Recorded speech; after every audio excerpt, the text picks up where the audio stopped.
వీళ్ళే కాదు, మాటకొస్తే ఒక ఆయన ట్వీట్లు పెడుతుంటాడు ఈ ప్రభుత్వం మీద, దత్తపుత్రుడు. మాటకొస్తే ట్వీట్లు పెడతాం, మాటకొస్తే వైఎస్ఆర్ కాంగ్రెస్ పార్టీ మీద, జగన్మోహన్ రెడ్డి గారి మీద అవాకులు చవాకులు పేలుతూ నేను అవినీతి అయితే సహించును, నేను ప్రశ్నిస్తా, నేను ఒక దత్తపుత్రులాగా చంద్రబాబు నాయుడు గారికి పేటెంట్ తీసుకొని మాట్లాడుతున్నా. ఆ దత్తపుత్రుని కూడా అడుగుతా ఉన్నా, ఏమయ్యా ఇంత పెద్ద 118 కోట్లకు సంబంధించి ఒక ఇన్కమ్ ట్యాక్స్ ఏదైతే నువ్వు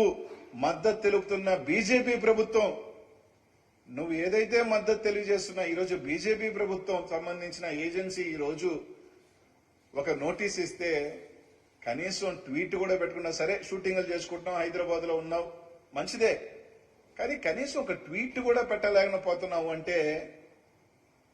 దీన్ని బట్టి స్పష్టంగా ఏమర్థం అవుతుంది, మనకి కూడా ఆ ముడుపుల్లో లావాదేవీలు అందినాయి,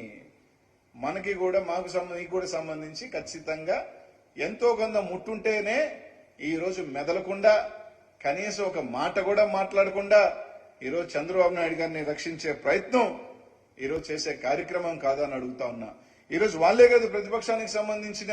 వామపక్షాలైన సిపిఎం నారాయణ గారు ఎటుపోయినారు, ప్రతిదానికి చిందులేస్తున్న సిపిఐ రామకృష్ణ గారు ఎటుపోయినారు. ఇదే కాకుండా